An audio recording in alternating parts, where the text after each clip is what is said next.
घर में जैसे ही तुलसी ने कदम रखा, वातावरण में एक अजीब सी ठंडक छा गई। सबकी निगाहें एक साथ उस पर टिक गईं, लेकिन सबसे ज्यादा गुस्सा मीर के चेहरे पर था। उसकी आंखों में झलक रहा आक्रोश और निराशा दोनों ही तुलसी को अंदर तक झकझोर देने वाले थे। तुलसी ने जैसे ही दरवाजे की चौखट पार की, मीर ने आगे बढ़कर उसका हाथ कसकर पकड़ लिया और लगभग झटकते हुए कहा, अब मत आना इस घर में तुलसी। तुम्हें जरा भी एहसास नहीं कि तुम्हारी गैरहाजिरी में क्या क्या हो गया। तुम्हें पता भी है कि तुम्हारी बेटी की सगाई रणविजय से तय हो चुकी है, और तुम तो बस गायब हो गई, जैसे इस घर से तुम्हारा कोई लेना देना ही नहीं। तुलसी ने खुद को संभालने की कोशिश की, उसकी आंखों में नमी थी पर आवाज में ठहराव था। उसने कहा, मीर, कम से कम मेरी बात तो सुनो। इतने गुस्से में फैसला मत करो। जो तुम सोच रहे हो वो पूरा सच नहीं है। लेकिन मीर ने बात काट दी, सच? तुम्हारा सच क्या है तुलसी? वही जो तुमने पहले भी सबके सामने छुपाया। तुम जानती हो ना कि तुम्हारे न होने की वजह से इस घर में कैसी हालत हो गई थी। नोना ने वह जिम्मेदारी उठाई जो तुम्हें करनी चाहिए थी। उसने वह चैन दी जो अंगद को देने वाली थी। तुमने तो अपनी जिम्मेदारी से मुंह मोड़ लिया। तुलसी ने फिर कहा, मुझे अपनी जिम्मेदारी याद है मीर, लेकिन कुछ ऐसे हालात थे जिन्हें बताना भी मेरे बस में नहीं था। मैं वहां नहीं थी क्योंकि वह रुक गई। उसकी आंखों से आंसू बह निकले। पर मीर ने उसकी बात अधूरी छोड़ते हुए कहा, अब मत बनाओ नए बहाने तुलसी। जब तुम्हें पता था कि तुम्हारी बेटी की सगाई हो रही है तो तुम्हें यहाँ होना चाहिए था, मगर तुम हमेशा की तरह चली गई, जैसे तुम्हें किसी की परवाह ही नहीं। तुम्हारे अंदर अब उस माँ की भावना नहीं रही। तुम अपने ही बच्चों से नफरत करने लगी हो। मीर की बातें जैसे तुलसी के दिल में तीर की तरह चुभ रही थीं। वह बस उसे देखती रही, कुछ कहना चाहती थी पर उसके शब्द गले में अटक गए। तभी कमरे में रणविजय और परी भी आ गए। मीर ने जैसे ही उन्हें देखा, उसका गुस्सा और बढ़ गया। उसने रणविजय की तरफ घूरते हुए कहा, तुम दोनों क्या समझते हो? मैं नहीं जानता कि तुम दोनों के बीच क्या चल रहा है। परी कुछ बोलने ही वाली थी कि मीर गरज उठा, चुप रहो। तुम्हारी माँ ने अपनी आंखें मूंद रखी हैं, लेकिन अब मैं नहीं। तभी तुलसी ने धीमे से कहा, मीर, कृपया एक बार मेरी बात सुन लो। जो तुम देख रहे हो वो सिर्फ आधा सच है। मैं लापता नहीं हुई थी, मुझे किसी ने रोक लिया था। मैं इस घर से दूर नहीं जाना चाहती थी, लेकिन मेरे पास कोई रास्ता नहीं था। अगर मैं नहीं जाती तो शायद आज मैं तुम्हारे सामने खड़ी भी नहीं होती। मीर ने गुस्से से कहा, ड्रामा बंद करो तुलसी। अब मुझे इन कहानियों से फर्क नहीं पड़ता। सच तो ये है कि तुम इस घर से खुद को अलग करना चाहती हो। तुम्हें अपने बच्चों की खुशियां दिखाई नहीं देती। पहले तुमने परी के साथ नाइंसाफी की और अब अंगद के साथ भी वही दोहरा रही हो। मीर के हर शब्द से तुलसी का चेहरा पीला पड़ता जा रहा था। उसने दर्द भरी आवाज में कहा, मुझे गलत मत समझो।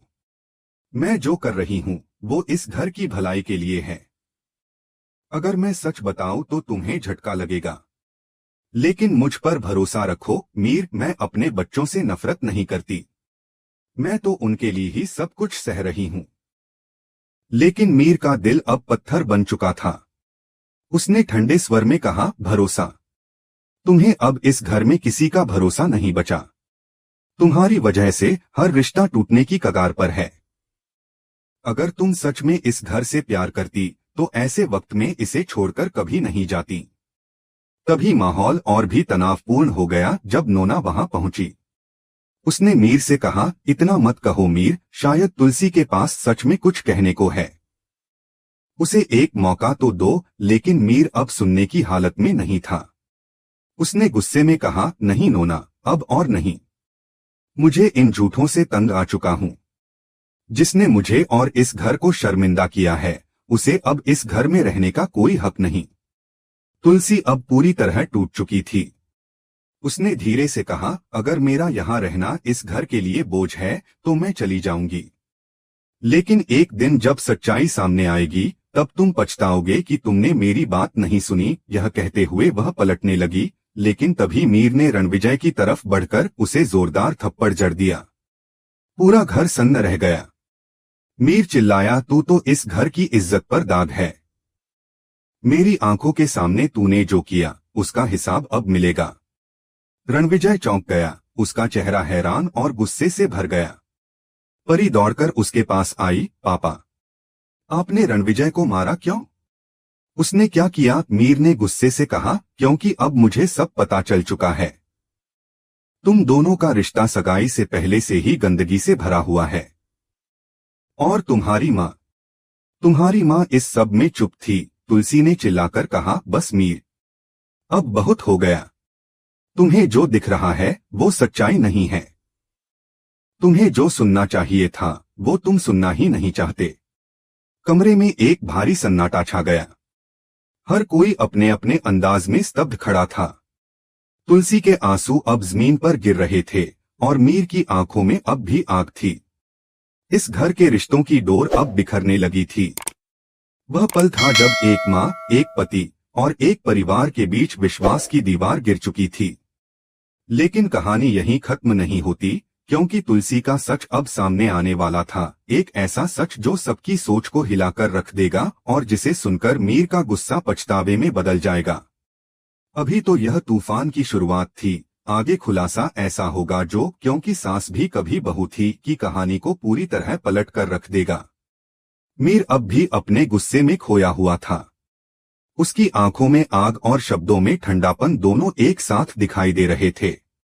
तुलसी ने जब अपने दिल का दर्द खोलने की कोशिश की तो मीर ने बिना उसकी ओर देखे कठोर स्वर में कहा, तुम चाहे जितनी कोशिश कर लो तुलसी, लेकिन मैं अपने बच्चों के बारे में हमेशा सोचता रहूंगा। उनकी खुशियों के लिए मैं जो भी कर सकता हूं करता रहूंगा। तुमको यह लग सकता है कि रणविजय हमारी बेटी के लिए सही नहीं है, लेकिन मैं जानता हूं कि परी उससे प्यार करती है और मैं उसकी शादी उसी से करवाऊंगा। चाहे तुम कितनी भी बातें बना लो, मेरा फैसला नहीं बदलेगा। तुलसी ने गहरी सांस ली। उसकी आंखों से आंसू बहने लगे। उसने धीमे स्वर में कहा, मीर, तुम पिता हो, लेकिन हर बार तुम यह भूल जाते हो कि मैं भी मां हूं। मैं भी अपने बच्चों की खुशी चाहती हूं। फर्क सिर्फ इतना है कि मैं आंखें बंद करके किसी की चाल पर भरोसा नहीं करती। मैं जानती हूं कि रणविजय जैसा इंसान इस घर में केवल बर्बादी लेकर आएगा। लेकिन मीर ने बात काटते हुए कहा, बस तुलसी, मैं अब तुम्हारी कहानियां नहीं सुनना चाहता। जब मैं तुम्हें ढूंढ रहा था तब तुम कहां थी? अगर तुम्हें सच में इस घर की फिक्र होती तो तुम तब मेरे साथ होती। लेकिन अब जब सब कुछ तय हो गया तो तुम लौट आई हो ताकि माहौल बिगाड़ सको। तभी अचानक वहां पर शालिनी की आवाज गूंजी। सबकी निगाहें उसकी ओर घूम गईं। शालिनी के हाथ में एक फाइल थी और चेहरे पर चिंता के साथ साथ सच्चाई का भार भी। उसने कहा, मीर, अब समय आ गया है कि तुम असली सच्चाई जान लो। मीर ने भौहें सिकोड़ते हुए कहा, क्या सच्चाई? तुम भी तुलसी की तरह कोई नया नाटक करने आई हो क्या? शालिनी ने गुस्से में जवाब दिया, नहीं मीर, यह नाटक नहीं है। यह वो सच्चाई है जो तुम्हें जाननी चाहिए थी। तुम जिसे अपनी बेटी का वर समझ रहे हो, वही रणविजय उसकी जिंदगी को बर्बाद करने की साजिश रच रहा है। यह सुनते ही मीर का चेहरा एकदम सख्त हो गया। उसने एक कदम आगे बढ़ाया और बोला, तुम क्या कह रही हो शालिनी? क्या तुम्हें पता है कि तुम कितनी बड़ी बात बोल रही हो? शालिनी ने फाइल उसकी तरफ बढ़ाते हुए कहा, यह सबूत हैं मीर। तुलसी इन्हें लेने के लिए गई थी और इसीलिए वो घर से गायब थी। इन सबूतों में वो सब कुछ है जो तुम्हें जानना चाहिए।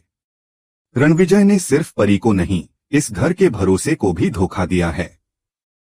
तुलसी ने तब धीरे से कहा, हाँ मीर, मैं इन्हीं सबूतों को लेने गई थी। तुमने उस दिन मुझसे कहा था कि अगर मैं सच बोल रही हूं तो तुम्हारे सामने सबूत लाकर रखूं। तो देखो, मैं आ गई हूं अपने वादे के साथ। अब तुम्हारे सामने सच्चाई है।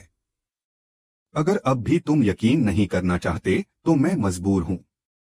लेकिन याद रखना, अगर आज तुम अपनी बेटी को बर्बादी की ओर धकेलोगे तो जिम्मेदार सिर्फ तुम होगे, क्योंकि एक मां ने तो अपना फर्ज निभा दिया। मीर की आंखों में उलझन थी। उसने फाइल उठाई और उसमें नजर दौड़ाई। जैसे जैसे वह पन्ने पलटता गया, उसके चेहरे का रंग उड़ता गया। तस्वीरें, रिकॉर्डिंग और गवाहियों से साफ था कि रणविजय ने परी को धोखा दिया था। वो किसी और लड़की के साथ रिश्ते में था और परिवार की दौलत हथियाने की चाल चल रहा था। मीर के हाथ कांपने लगे। वह लड़खड़ाते हुए कुर्सी पर बैठ गया। उसकी आंखों में अब गुस्से से ज्यादा पछतावा झलक रहा था। तुलसी ने उसकी ओर देखा और कहा, देखा मीर, मैंने कहा था ना, रणविजय अच्छा इंसान नहीं है। तुमने मेरी बातों पर कभी भरोसा नहीं किया। तुमने हमेशा यही समझा कि मैं अपनी बेटी के खिलाफ हूं। लेकिन मैं उसके खिलाफ नहीं, उसकी भलाई के लिए लड़ रही थी। आज अगर मैंने ये सबूत नहीं लाए होते तो हमारी बेटी की जिंदगी तबाह हो जाती। मीर अब भी चुप था। वह कुछ बोल नहीं पा रहा था। तभी रणविजय कमरे में आया, चेहरे पर झूठी मासूमियत लिए हुए। उसने कहा, अंकल, ये सब गलतफहमी है। ये सब किसी ने मेरे खिलाफ साजिश रची है। लेकिन मीर अब ठंडे और खतरनाक स्वर में बोला, चुप रहो रणविजय। अब और झूठ मत बोलो। तुम्हारी सच्चाई अब सबके सामने आ चुकी है। मैंने तुम पर भरोसा किया था, तुम्हें इस घर का हिस्सा समझा था, लेकिन तुमने उस भरोसे को तोड़ दिया। रणविजय ने कुछ बोलने की कोशिश की, पर मीर ने उसे पकड़कर जोरदार थप्पड़ मारा। थप्पड़ की आवाज पूरे घर में गूंज उठी। परी भी वहां आ गई थी और उसे देखकर मीर ने कहा, यह है तुम्हारा प्यार परी।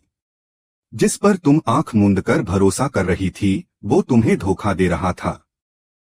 अगर आज तुम्हारी मां न होती तो तुम अपनी जिंदगी खुद बर्बाद कर लेती। तुलसी ने परी के कंधे पर हाथ रखा और कहा, बेटा, मैंने जो कुछ भी किया तेरी भलाई के लिए किया। मैं तुझसे नफरत नहीं करती, मैं तुझे बचा रही थी। एक मां अपने बच्चे को दर्द में नहीं देख सकती।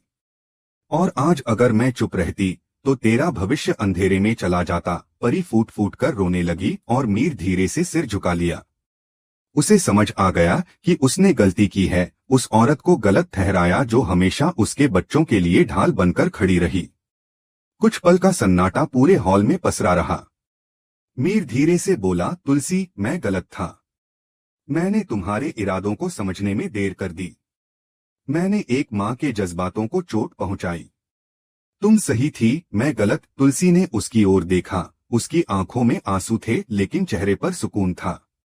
उसने बस इतना कहा, अब पछताने से कुछ नहीं होगा मीर। बस आगे से इतना याद रखना कि हर मां की खामोशी के पीछे उसकी मजबूरी होती है, न कि उसकी गलती। रणविजय की असलियत सामने आने के बाद जैसे घर में कोई तूफान गुजर गया हो। रिश्तों की बुनियाद हिल चुकी थी, लेकिन सच ने सब कुछ साफ कर दिया था। इस घर में पहली बार किसी ने एक मां की बात पर भरोसा किया था और उस भरोसे की कीमत थी एक सच्चाई जो देर से सही पर सामने आ ही गई। अब इस कहानी का रुख बदल चुका था और क्योंकि सास भी कभी बहू थी का यह अध्याय भावनाओं, सच्चाई और रिश्तों की ताकत का प्रतीक बन गया था, जहां एक मां की जीत ने झूठ और अहंकार की हर दीवार को गिरा दिया।